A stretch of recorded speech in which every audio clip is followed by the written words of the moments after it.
बहुत कम ऐसे ग्रंथ होते हैं जो अपने आप को परत दर परत उद्घाटित करते हैं। गीता उनमें से है। नए व्यक्ति के लिए गीता का एक अर्थ होगा, थोड़ा विकसित साधक के लिए गीता का दूसरा अर्थ होगा। तो जैसे गीता अर्जुन के काम आई वैसे ही हमारे भी काम आएगी।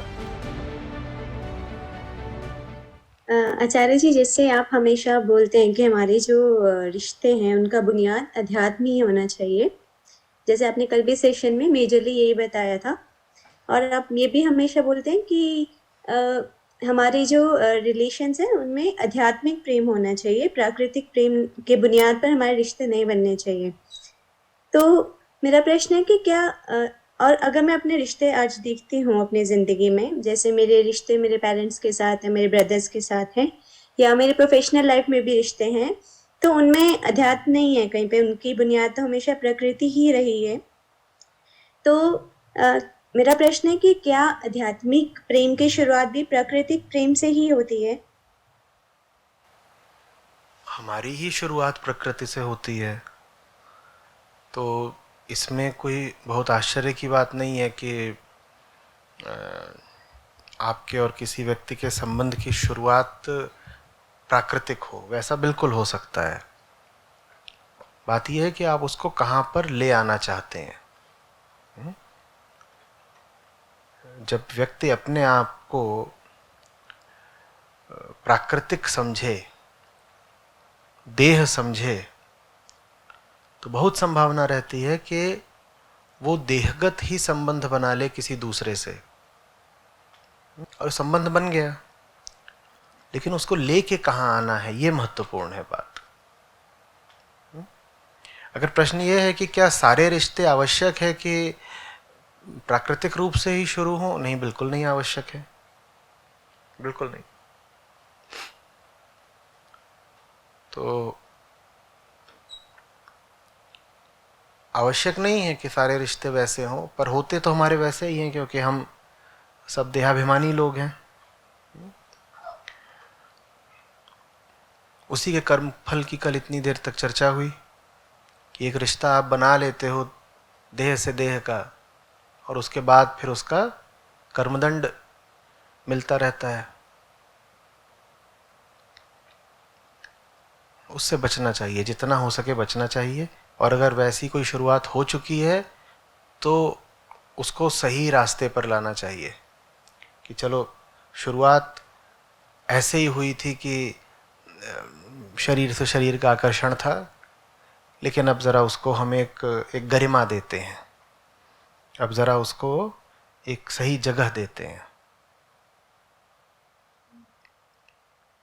तो आचार्य जी, जैसे अभी आपने बोला कि उनका एक बार स्टार्ट अगर हुआ है हमारा कोई भी रिलेशन नेचर की तरफ से, तो आगे हमें ध्यान में रखना है कि हम खुद भी अध्यात्म की ओर ही जाते रहे, उनको भी साथ में वहीं पर लेकर जाते रहे। पर जैसे मैं अगर अपना अपना लाइफ देखती हूँ, अगर मैं प्रोफेशनल लाइफ देखती हूँ, मतलब क्योंकि मेजरली हम वहीं पर अपना समय बिता रहे हैं ज़िंदगी का, तो उनमें तो अध्यात्म का कुछ नहीं है, तो मैं उनके साथ कैसे अध्यात्म को जोड़ सकती हूँ? नहीं, उनसे कोई बहुत गहरे रिश्ते भी तो नहीं है ना। उनके प्रति आपका दायित्व तो बहुत बाद में आता है। जिन लोगों के साथ आप काम वगैरह करते हैं, आप आज एक नौकरी में हैं, साल 2 साल 4 साल में आप नौकरियां बदल देते हैं, तो ये बहुत दूर की कौड़ी है कि आप कहें कि आपके सहकर्मियों के साथ या वरिष्ठों के साथ, बॉस कलीग, इन सबका आपको आध्यात्मिक उत्थान करना है। ये बहुत दूर की बात है। शुरुआत उनसे करिए जिनसे आपकी पहचान जुड़ी हुई है, जो आपके घर परिवार के लोग हैं, वहाँ पर रिश्ते ठीक करने की कोशिश करिए। दफ्तर वगैरह इनका नंबर बाद में लगेगा। बट आचार्य जी, जैसे हमें लास्ट सेशन जब हमारा मार्च में हुआ था वहाँ पर ऋषिकेश में, तब भी आप हमेशा बोलते हैं ना कि घर हमेशा थोड़ा बाद में होना चाहिए, क्योंकि वहां से हमें चोट बहुत जल्दी पहुंच जाती है ना। तो अभी मुझे मुझे समझ नहीं आता कि, क्योंकि मैं भी इतनी परिपक्व नहीं हूँ इन चीज़ों में, मुझे ऐसा लगता है कि मैं किसी को भी लेकर जा रही हूँ तो हो सकता है मेरे ज़्यादा चांसेस है कि मैं ही गिर जाऊँ उस जगह से। मैं आगे नहीं बढ़ पाऊँ। देखिए तो क्या मुझे ये दो अलग अलग स्थितियाँ हैं। एक स्थिति ये है कि आप एक साधारण नौकरी में हैं जो आपने इसलिए करी है कि उससे आपका करियर आगे बढ़ेगा या आपको पैसा अच्छा मिलेगा, और फिर वहाँ आप कहें कि अब मुझे यहाँ पर सबका आध्यात्मिक उत्थान करना है। मैं कह रहा हूँ वो चीज़ कम महत्व की है। हाँ, लेकिन यदि आप उस जगह पर पहुँच गई हैं जहाँ आप काम चुन ही इस दृष्टि से रही हैं कि इससे मेरा आंतरिक जीवन बेहतर हो, फले फूले, तब बात अलग है। वो आपको देखना होगा या मुझे बताना होगा कि आप अभी कहाँ पर खड़े हैं। आपने कहा आपका ज़्यादा समय प्रोफेशनल लाइफ में जाता है। क्यों जा रहा है ज़्यादा समय प्रोफेशनल लाइफ में? इसलिए भी जा सकता है क्योंकि वो काम इतना सही है और इसलिए इतना कठिन है कि उसको बहुत समय देना पड़ता है। जब आप अपने लिए सही काम चुनते हो ना, तो अक्सर वो दुष्कर भी होता है। जब दुष्कर होता है तो वो आपका बहुत सारा समय ले लेता है। तो एक स्थिति ये हो सकती है कि कोई लगा हुआ है दिन में 12 घंटे 14 घंटे काम में, उसका कारण ये।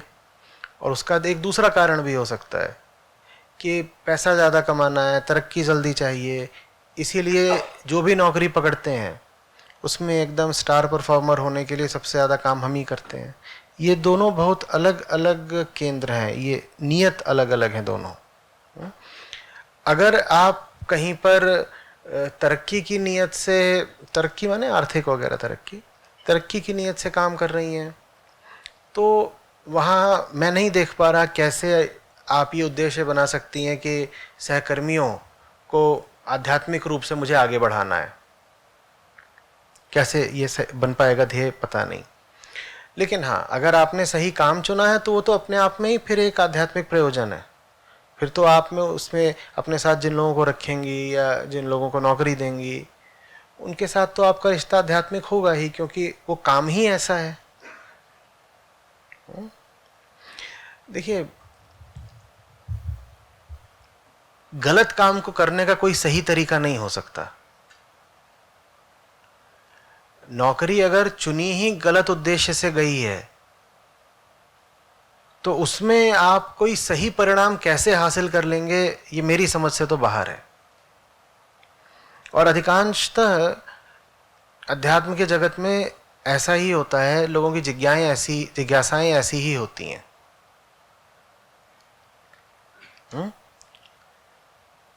कि सब कुछ मेरा उल्टा पुल्टा ही चल रहा है, लेकिन जिज्ञासा ये है कि वो जो उल्टा पुल्टा आधार है उस पर भी मैं कुछ अच्छा कैसे परिणीत कर दूं। ये लगभग वैसा प्रश्न है कि बुनियाद कच्ची है और उथली है और उस पर 4 मंजिल का घर खड़ा कर दिया है। अब 4 मंजिल का घर खड़ा कर दिया है, वो बुनियाद ऐसी है कि घर हिलता है। जब घर हिलता है तो रसोई की सारी कटलरी और बैठक के सारे फूलदान वगैरह गिर के टूट जाते हैं। हिलता इतना ज्यादा है, सब चीजें गिरती हैं, टूटने लग जाती हैं। फोन कहीं रखा है वो भी गिर जाता है, वो भी टूट जाता है। तो फिर आप जिज्ञासा करें, आचार्य जी, यदि जीवन में कटलरी और फोन बहुत टूटते हों तो क्या समाधान है? अरे, मुझे नहीं समझ में आता इसका कोई समाधान हो भी सकता है क्या? इसका तो यही समाधान है कि बुनियाद से ही इलाज किया जाए। और इसका क्या समाधान है? हाँ, कोई आपको बोल सकता है कि अपनी कटलरी में शॉकर लगवा लो। इस तरह का भी आध्यात्मिक कार्यक्रम चलता है आजकल। हाँ, पता नहीं, पर मतलब ये सब भी होता है जिसमें आपको त्वरित और सस्ते समाधान मिल जाते हैं जो काम भी कर सकते हैं। कि कटलरी को उसमें लपेट कर रखो, वो जो आता है ना, जो बबल रैप बोलते हैं ना उसको, कि अपने सारे बर्तन बबल रैप में रखो, मोबाइल भी उसी में रखो।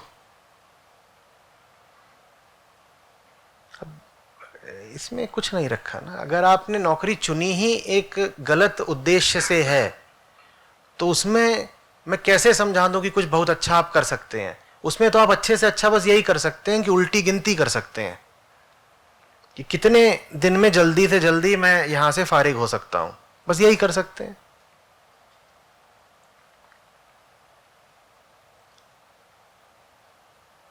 तीन चार साल मैं भी था कॉरपोरेट में, मेरे कुछ दायित्व थे वो निभाने थे,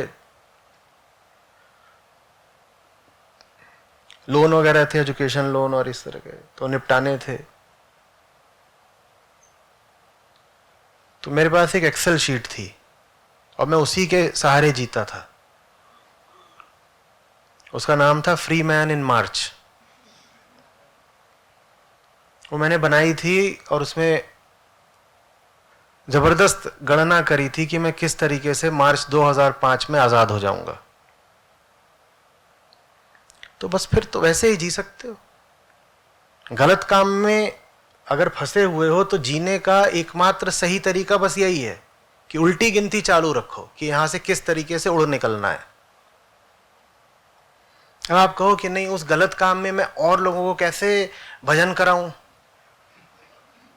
आप जो नौकरी कर रहे हो वो नौकरी उस तरीके की है जिसमें दुनिया को लूटने का कार्यक्रम चल रहा है, व्यर्थ की नौकरी है बिल्कुल। वो पूरी कंपनी, वो पूरी इंडस्ट्री ही व्यर्थ की है। उसमें आप नौकरी कर रहे हो और उसमें आप लोगों को गीता पढ़ाओ, कीर्तन कराओ, कह दो ये दफ्तर नहीं मंदिर है, तो उससे क्या हो जाएगा।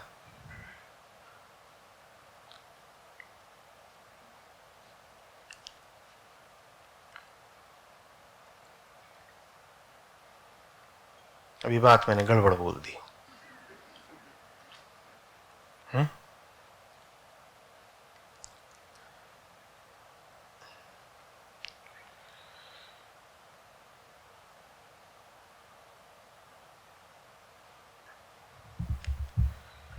कबीरा तेरी झोपड़ी गलकटियन के पास।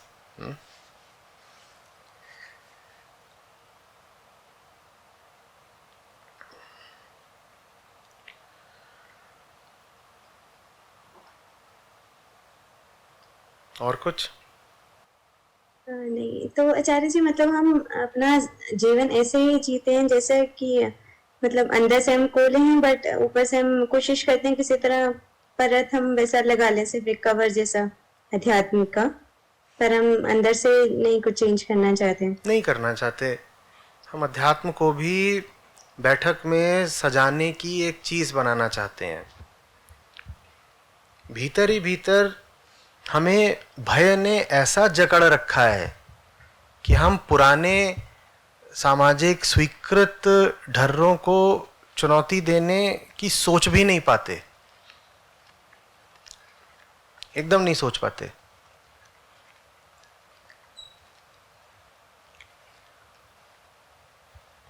और मैं आपके सामने बस यथार्थ रख सकता हूं। आप कहेंगे कि कोई इसका तत्काल सीधा समाधान बता दो, तो मैं कोई दिव्य पुरुष हूं नहीं, मेरे पास नहीं समाधान है। हाँ, इतना कर सकता हूं कि आपको बता दूं कि हालत वास्तव में क्या है। मैंने देखा है लोग अपने केबिन्स में, दफ्तरों में, अपनी कुर्सियों के आगे वो वहां पे कोई गीता का एक श्लोक लगा देगा, कोई स्वामी विवेकानंद का छोटा सा चित्र चिपका देगा। अब मुझे असमंजस भी होता है, दुख भी होता है। कहता हूं ये खुद को धोखा दे रहा है बेचारा, किसको बेवकूफ बना रहा है। तुम स्वामी जी का काम देखो, उन्होंने क्या किया था जीवन में। तुम अपना काम देखो, तुम क्या कर रहे हो सुबह से शाम तक। और उसके बाद तुमने अपनी वर्क प्लेस में, अपने वर्क स्टेशन में सामने उनका चित्र लगा रखा है। इससे अच्छा तो उसको हटा दो चित्र को। उस चित्र को जितना देखोगे तुम्हें उतना दुख होगा। और ये उस चित्र का भी अपमान है कि तुम उसे इस तरह की जगह पर लगा रहे हो। वो तस्वीर इस तरह की जगहों के लिए नहीं बनी है। और तुम्हारा अपना दिल नहीं टूटता उनको देख करके। उन्होंने वो काम करा जो तुम कर रहे हो, तो तुम अपना काम करते हुए उनकी तस्वीर सामने कैसे रख सकते हो। लेकिन सब करते हैं, आप देखिएगा।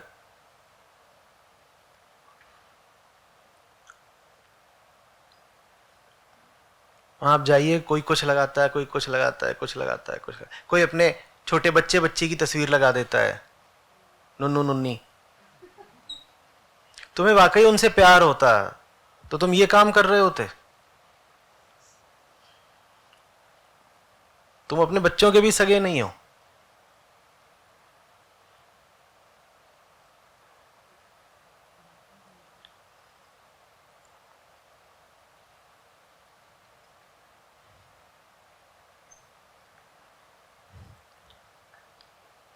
आपके बच्चों को बाप का पैसा बाद में चाहिए, पहले बाप चाहिए या मां चाहिए?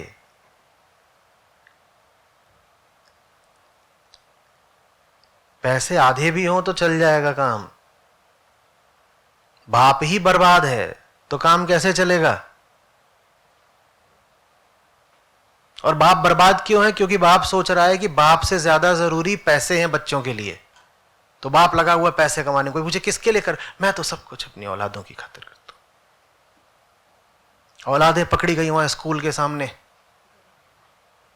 गांजा बेचते हुए, वो भी ब्लैक कर रही थी गांजा।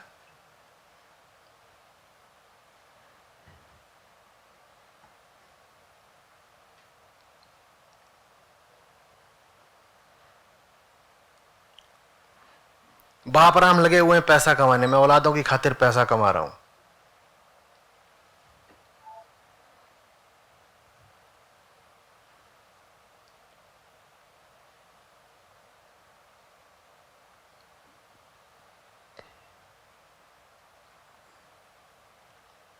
पैसा बहुत अच्छी चीज है, पर उसका कुछ उपयोग तो होना चाहिए जीवन में।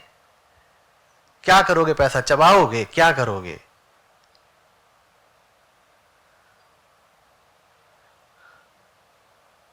बहुत सारा पैसा वैसा ही है जैसे आपके सामने बहुत सारा खाना रख दिया जाए।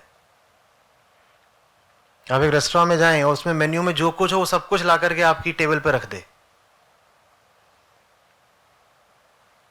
क्या करोगे? खा खा के मरोगे।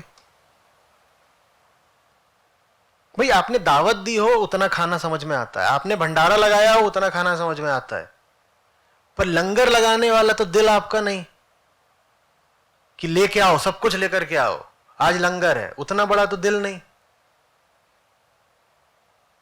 तो किसके लिए उतना मंगाया है? खुद खाओगे मरोगे उतना खा के।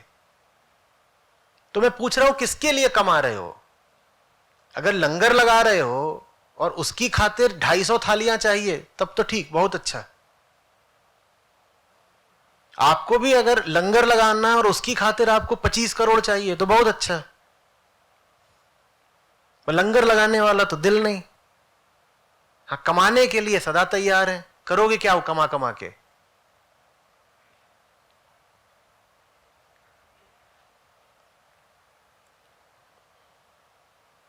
मैं बताता हूं क्या करते हैं। फिर जब खूब कमा लेते हैं तो फिर हम खर्चे आविष्कृत करते हैं। अब खर्चे खोजो, कहां खर्च करें? कुछ होना तो चाहिए खर्च करने के लिए। तो फिर जगहें खोजी जाती हैं। अच्छा ठीक है, अब इससे हमें संतुष्टि हुई कि हम कुछ हैं। नहीं तो उतना पैसा आ जाता और उसको खर्च करने की कोई जगह भी ना मिलती तो बात एकदम जाहिर हो जाती कि बेवकूफ बने। तो फिर ऐसी दुकानें खुलती हैं जहां बस आपसे पैसे लिए जाते हैं, आपको ये जताने के लिए कि देखो तुम अकेले हो जो इतना सारा दे सकते थे। जैसे आप कहीं पर जाएं और वहां आपसे 10 लाख लिया जाए और ये तौलिया दी जाए, अब जाहिर है कि उस दुकान में आप अकेले ही होंगे, आपके जैसा कोई और तो है नहीं। और ये कितने फक्र की, गौरव की बात है ना, देखो मैं अकेला हूं जो इसके लिए 10 लाख दे सकता हूं। ये सब स्नॉब एक्सपेंस कहलाते हैं। पूरी एक कैटेगरी होती है। ये गुड्स हैं जिनकी सिर्फ स्नॉब वैल्यू होती है, उनकी कोई इंट्रिंसिक वैल्यू नहीं होती, स्नॉब वैल्यू होती है। और ये उनके मैन्युफैक्चरर्स को ही पता होता है। वो कहते हैं इसको महंगा कर दो, इसकी खासियत ही बस यही है कि ये महंगा है, इसकी खासियत ये नहीं है कि इसके अंदर कुछ है, इसकी खासियत ये है कि ये महंगा है, तो इसको लो, इसको 10 लाख का कर दो। जैसे ही बोलोगे 10 लाख का, पूरी भीड़ छट जाएगी, फिर एक निकल के आएगा सूरमा, कहेगा मैं लूंगा, और फिर वो 10 लाख में तौलिया लेगा और सबको ऐसे देखेगा, ये देखो, ये देखा मैंने जिंदगी बेच करके 10 लाख क्यों कमाए, ताकि मैं सिद्ध कर सकूं कि मैं अकेला हूं जो ये ले सकता हूं। है तुम में से किसी की हैसियत 10 लाख में इसको लेने की? किसी की नहीं, मेरी है। ये होता है फिर फिजूल पैसे का, फिर आप तरीके खोजते हो उसको उड़ाने के।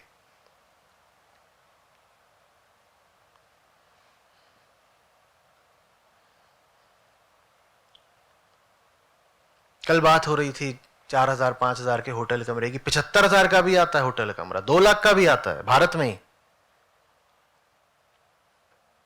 अब वो गड्डी खुजली कर रही थी, उसको कहीं तो कुछ तो करना था, तो जाके होटल के काउंटर पे फेंका है कि लो 2 लाख रुपए। और अगर वहां नहीं खर्च करोगे तो जस्टिफाई कैसे करोगे कि जिंदगी क्यों बर्बाद की इसको कमाने में?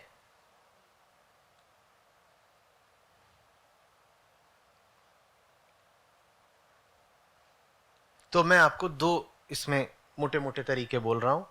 अगर कमाने में बहुत ही रुचि है, कमाए बिना जिया नहीं जाता, नींद नहीं आती, खाना नहीं पचता, तो लंगर के लिए कमाओ। अरे अब कमाना तो नहीं छोड़ सकते तो ठीक है, कमाओ और उससे लंगर लगाओ।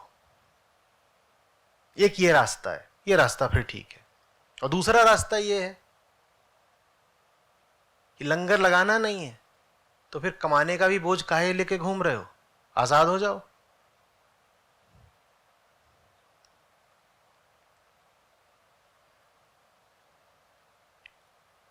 और कोई भी सही रास्ता इन्हीं दोनों रास्तों का किसी प्रकार का मेल होगा।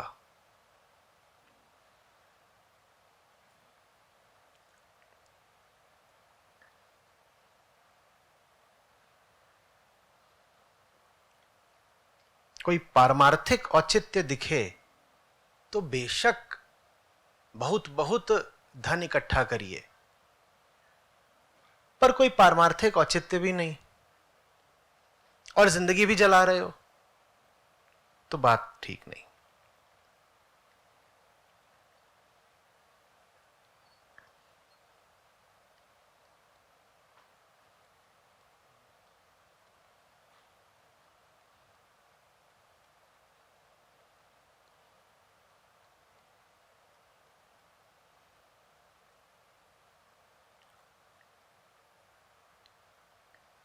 कहिए।